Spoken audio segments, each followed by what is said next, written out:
Etepu, Assalamu alaikum, Namaste, Haru Nefer. This is Qesankh Peru with another exciting video for you. And in this video, we are going to talk about why Supergirl is failing at the box office. But before I go into that, I want you to hit the like button on this video. If this is your first time to my channel, hit the subscribe bell to get notifications on when I go live and when I upload recorded videos. In case you want to know more about my spiritual teachings, you can become a Patreon supporter for as little as $1, $5, or $20 per month. It's up to you. There's no obligation, and you can cancel at any time. As a supporter, you will get exclusive access to instructional videos on the esoteric, on the spiritual, videos that will teach you how to create a magical amulet, how to do proper meditation, how to do proper breathing exercises, rituals on contacting the ancestors, doing lucid dreaming. And also, we have all kinds of great articles that will teach you how to be an entrepreneur, but take it from a magical perspective. Also, other articles on dealing with ancestral trauma, things of that nature. So, become a Patreon supporter today. Also, if you are interested in wondering why you are here on Gaia, what is your destiny, then you should get a oracle reading from me. It'll determine what your destiny is. Now, what is your destiny? It's a path that has been set for you by your a number of things. Number one, your ancestors, where you come from. It also talks about what you need to spiritually work on to ascend to a higher spiritual level and access all of your spiritual powers. So that is all contained within your destiny reading. And the more you explore that and understand that, the better off your life will be. Like for me, for example, I didn't realize that part of my destiny reading or my destiny was the fact that I had to understand how to be consistent in the endeavors I would get into. So I would start businesses, a lot of businesses, but never complete them, never stay with it. I would hop from one business to another to another. And I didn't realize that that was a problem that I have. Sometimes when you're in the thick of things, you can't see things objectively. So again, I was just starting businesses and like jumping from one business to another because, I always thought like the grass was greener on the other side of the lawn. And I got really caught up into that. I also had to understand that I loved to accumulate things. And I'm the type of guy who has a very big picture outlook on life. I want to do things in a very big way. And that would cause a lot of problems. Like when I was doing my films, and I was writing my script, I was writing these big budget Hollywood type movies where there was explosions and then guys would take off into outer space and go to the center of the earth. And every time I tried to produce those films, they failed, Until the Oracle, when I went to the Oracle to understand my destiny, I realized that, I'm under the guidance of Ma'at. Ma'at is my destiny. That means Ma'at is very expansive. It's a Jupiterian energy. And I had to learn to pull that back down, to add a little Saturn into that. That Saturn grounds you. It makes you see things from a more practical and realistic manner. So my destiny reading revealed that to me. And then when I put those two together, I realized all the problems I had in life came from this and not really understanding my destiny. So for you, that's just an example, a case study. Get your destiny reading so you don't have to go through hardships in life. Just email me at Qesankh@gmail.com. That's Qesankh@gmail.com. The destiny reading is only $85. We'll schedule you for a session, and then once you have that session, you will understand what is causing the problems in your life. All right, all right, right. So, uh, last but not least, share this video with family and friends so we can get the revolution started.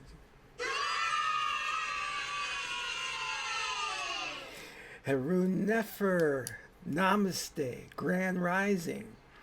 Well, let's get into understanding this peculiar situation, which is why is Supergirl failing at the box office? Now, this is not just a case of her movie not doing well. This is monumental. Uh, Warner Brothers stands to lose about $100 million. And just to give you an understanding of this from insider perspective, because I'm a filmmaker, it Supergirl actually launched its first weekend. It only made 37 million domestically. That is not great. 37 million domestically. So wow. And then you want to couple that with the overseas box office, and the total came to something around, I believe, $68 million in its first opening weekend. So by industry standards, that is not good at all. Oh my God. So Supergirl is just struggling at the box office. So let's talk about that. But here's what we're going to do. I'm going to take a different approach, because usually you'll have these guys on the internet, other content creators who I respect, I respect a lot. But like I said, I respect these content creators, but they're taking a numbers approach. You know what I mean? They're looking at other films, and comparing Supergirl to those other films just to show you how disastrous the box office take is for Supergirl. It's not doing well. And I mentioned earlier that I'm going to take this different approach, meaning I'm not going to be so concerned with the numbers and the actual case studies. The studio needed desperately to have this movie be a hit. But something along the way went wrong. And instead of it becoming this box office bonanza, this box office hit, it failed. But why? It appears to have all the great ingredients to make a successful film. A good director, James Gunn, and I respect him as a director. I think he's awesome. He's the head of the studio, along with, I think he's co-head with Peter Safran. We have Anna Noguera. She came along, and I think she wrote a decent script. And we have other great actors in the in the film itself. We have Craig Gillespie, who's a competent director. Millie Alcock, a great actress. So why did this movie fail? Typically, what you would have to look at is things like the screenwriter, the director, sometimes the producer. But when you take an overall look at Supergirl, the film has a lot of great qualities, great special effects, nice action sequences. But here's where I take my different approach. And this is going to help all of you out there who are magicians. You see, I think Supergirl is a result of dark magic being used to make it fail. Now, for those of you who are familiar with things like tulpas, pendulums, ergobores, and dark spirits, you'll understand what I'm saying. But for those of you who don't, this will be an education for you. You see, things in our world in our universe don't always operate in the typical Cartesian one-to-one correlation, cause and effect. You see, we have failed as a civilization to incorporate right brain thinking, which would have enabled us to see and understand the metaphysical. Nikola Tesla talked about that. If we were to understand energy and metaphysical properties, we would have awesome knowledge. Our thinking would expand, and it would explain so much of why certain things go on in our life. I talked about earlier the destiny reading and how you may go through life stumbling on things and never realize there's a pattern to it, pattern recognition, which many of us don't have that ability. But an oracle reading can reveal the pattern. We go around talking so much about Ma'at as a spiritual community, we forget the other deities, like Qesankh. Qesankh is she's an old woman, but she's a deity that looks at the underpinnings and structure of how things work, so she can look at and see the metaphysical properties of something, which inevitably cause something to fail. And I present to you the reason Supergirl failed at the box office is because of a pendulum, is because of an ergobor. These invisible spirits that operate on a metaphysical level can help you succeed enormously in life.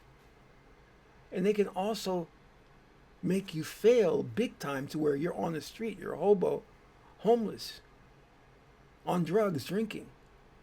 I'm not kidding you. Corporate America recognizes this, but we're so deaf, dumb, and blind as a society that we don't want to admit the truth. So we take the metaphysical aspects, those Qesankh aspects, and give them physical property names where they don't belong. Case in point example, if you walk into, let's say you get hired for a new job, and you walk into the office and you start to converse with the other people in the office, your coworkers, and after a period of 30 to 60 days, you're having problems. You're clashing with these workers. And then they terminate you, or you're on your probation, and they end your probation, and they say things like, well, it's not a cultural fit. Translate that. If you have an African priest, he would translate that into, you're not aligning to the wishes and objective of the company pendulum. What we call in magic a sigil. Let me see. I don't know if I can have an example of a sigil here I can show you. I was looking at one earlier. In magic, we have things like a sigil, where we use that sigil to invoke the energy and spirit, or invoke the spirit itself. Now in corporate America, every corporation, most successful corporations, have a company logo. That's their sigil.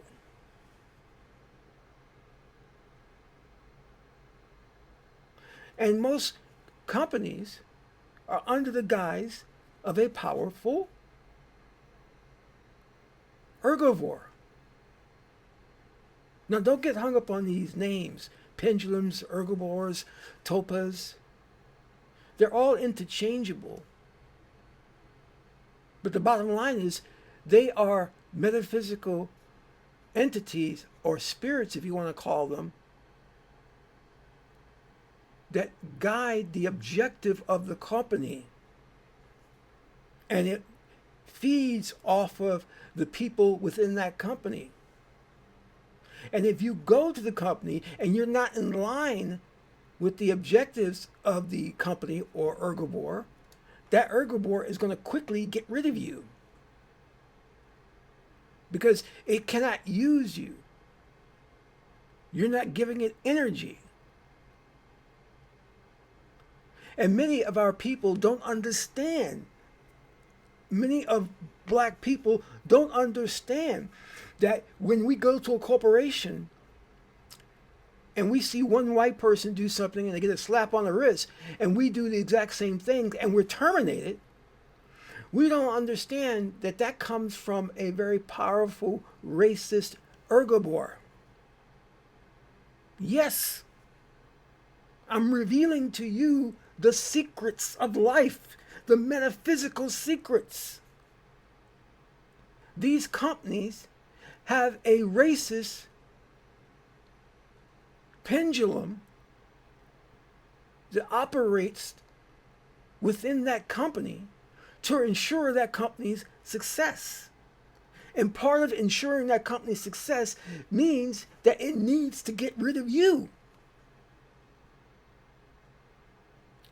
You are the problem because you're not feeding its energy. Of course you wouldn't be able to feed its energy because that herbivore is anti-life.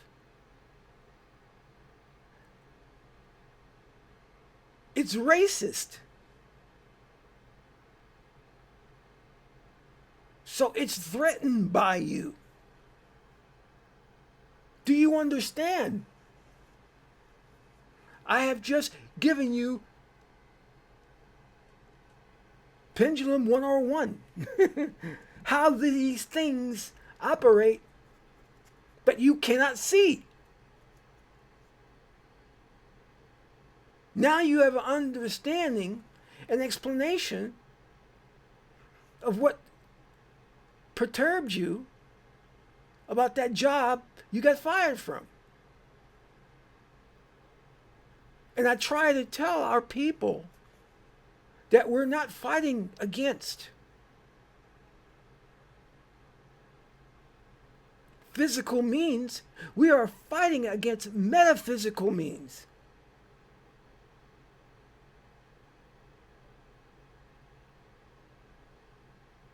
Because these structures and institutions have been set up by an oligarchy that's racist, anti-life. It's about hoarding. It's about manipulation. And you don't fit within those parameters. So you got to go. Now, there's two ways to look at this. Number one, the herbivore or the pendulum is created organically, which in most cases, yeah. Number two, the herbivore pendulum is created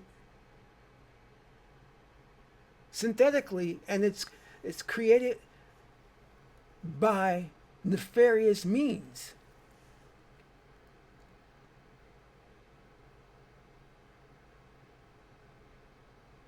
And what you must understand is that those herbivores that were created specifically with this objective to have the company be successful, you will note that some companies get very big and start to split off into subsidiary companies. And then the one original company becomes the master umbrella company. And in that case, you have the main herbivore giving birth or splitting into many different herbivores, subsidiaries, with the same overall objective. We're seeing magic here. So for those top 500 companies, and either also those companies that operate in the dark, black ops projects and companies, they are specifically created by dark magicians to function successfully behind the curtain and also on Wall Street. They are created, nurtured, until they become fully matured.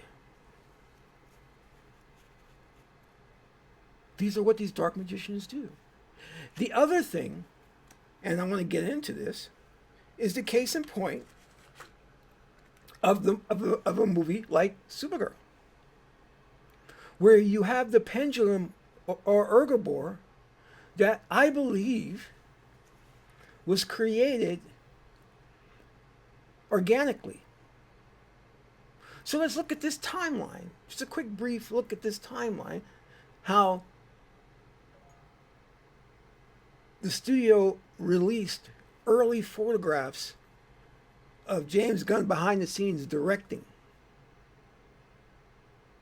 There were leaks, so-called leaks, about the script and story, but these were planted by the studio, or it was planted by those individuals who wanted to see this movie fail.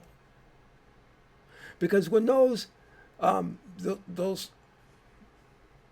story, when those clips and bits of the story were released along with the photographs, it started to build an energy around itself.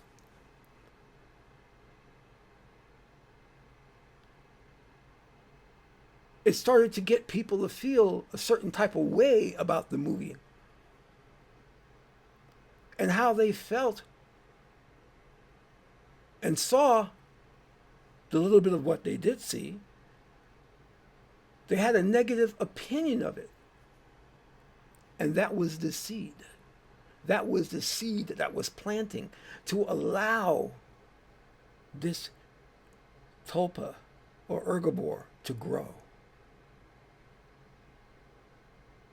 Now we can also call it, if we don't want to look at it as an ergobor, you can also look at it as a servitor. And if you want to know more about this, this is an excellent book on the subject. Also, Francis Barton has a book on the practice of magical evocation, and that book is just deep. It's awesome. Now, a servitor is the very same thing. It's a spirit that you create specifically to give it an objective to do something. And in this case, we're not sure if the tulpa that was created for Supergirl, if it was a servitor. But we do know the end result is a pendulum, because it started and planted the idea. You see the S on Supergirl on her chest was the sigil, or is the sigil. But the costume designer changed it from the traditional Superman logo to something new. To something new and different. And that should have told us. So the movie started with those bits of clips coming out, and they continued to do so to feed the public, to feed the public's hatred of the film, because that's the feeling and sentiment that they expressed. And it started to build. So this ergobor, first as a baby, started to mature into a teenager. Because people kept feeding it. Hate this movie. We don't like it. And all of the YouTube content creators started doing videos about what they didn't like regarding this movie. And before you knew it, it reached what we call, now let's understand this, this is really important, is the tipping point. You see, if you understand the 100 monkey principle, When the idea is implanted, it starts to grow. And then when it reaches a certain level of people, it takes on a life of its own and it starts to spread. It starts to spread and it starts to indoctrinate other people into the fold.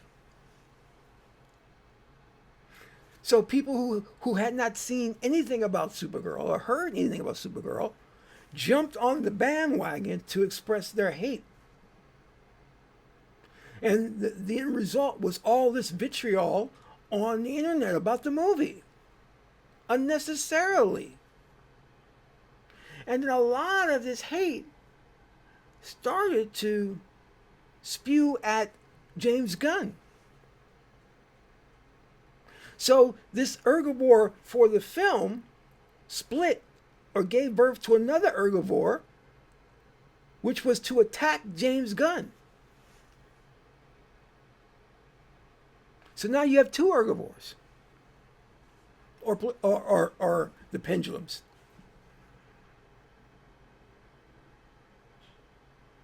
Out there in the ether, or the spirit realm, indoctrinating more people, spreading more hate, and before you know it, it bombs before it's even released. Before it's even released. And then there's hatred for James Gunn, Anna Nagura, Craig Gillespie. And this force, this herbivore, gets out of control. To the point where you have noted industry magazines who usually don't comment on a film in this manner, but come out and they talk negatively about the film and the director. Magazines like Variety.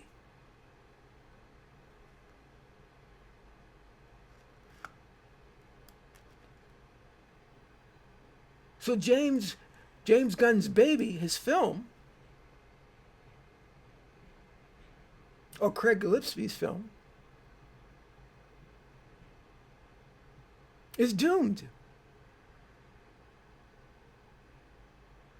And this is a perfect case study, an example of how these herbivores and these pendulums work. They work behind the scenes on a metaphysical level. Now, you may say, oh, that's ridiculous. That's stupid. Where are you coming from with this nonsense? Well, that's okay. That's okay. Because I understand that the majority of the population has been brought up with left brain thinking. So that herbivore in it of itself does not allow you to look at metaphysical properties as the cause. You are brought up in a civilization that doesn't believe in anything outside of the five senses.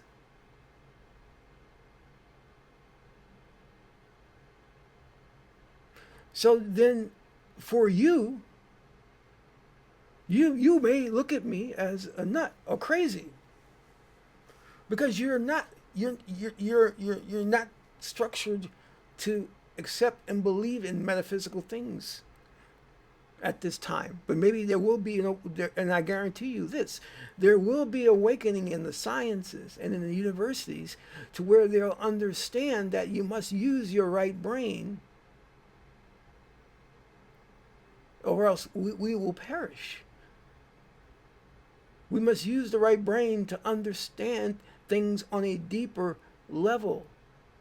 Right now, we're only tapping the surface, which is why we get into trouble and can't explain certain things like dark matter. We know dark matter exists, but what is it exactly?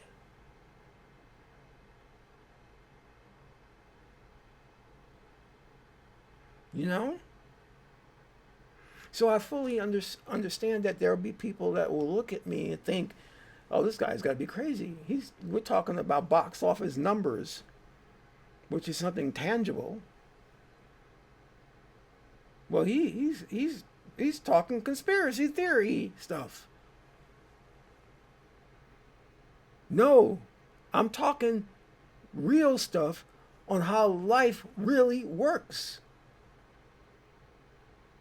How the example I'm giving you of Supergirl and how it failed, you can use this and apply this to other movies, to companies, to organizations, to nations, to countries, and you will see it. Because there's no shortage of pendulums or herbivores. They're out there.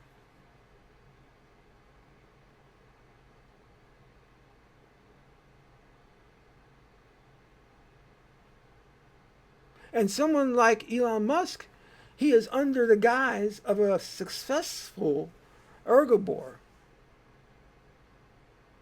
Whether he created it or he found it and aligned himself with it, this herbivore is going to ensure as best as possible that he stays rich. And there are herbivores that will ensure you stay poor. Now, as we close this out, one must ask the question, well, how do we get out from an herbivore? Let's say I'm controlled by a negative herbivore and it's ruining my life. How do I get rid of it? Well, the truth is, you cannot get rid of an herbivore. But you can move out of that herbivore to one that is more auspicious.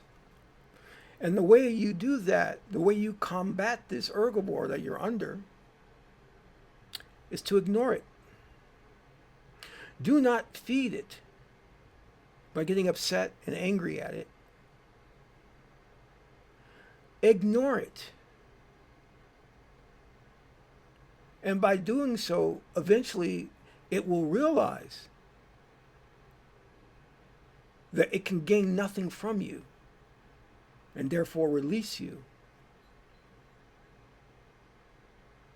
Yes, that is the key. Don't go fighting with the herbivore, getting upset, trying to do a ritual to get rid of it. It's not going to work, because the more you focus on that herbivore, the more you pay attention to it, the stronger it gets.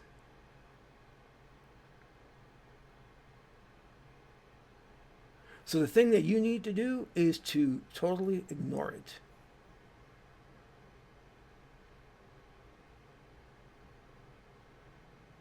To the point that you'll get to a point of where it's powerless to do anything to you. And then from there, hopefully you'll get under the guise of a protective herbivore that will see to it that you won't be harmed by any negative herbivores. But let me explain to you, my beloved, there are many, many strong, destructive herbivores out there that have captured the mindsets of our people, and it's leading them to cultural and physical annihilation. We can see how the culture of our people is anti-life, is destructive, is satanic, and it makes no sense why we're doing these things, because they're harmful to us. But we engage in them anyway, because part of the practice and usage of herbivores circumvents or does not incorporate you into rational and logical thinking. This herbivore will have you operate based on emotions, just to have certain things like immediate gratification, trying to accumulate materialism and wealth as the end all and be all of life and our existence. That's all you'll think about is getting a gold chain and name brand clothes and nice cars. When you see our people operating within that interest, you'll know they're under the guise of an herbivore. I want to thank you all today for attending this session with me, and I hope that this resonates with you. I am Qesankh Keperu, son of Ma'at and Tahuti. Ma'at is the beautiful goddess Helaru. Until my next video, Amen Ra.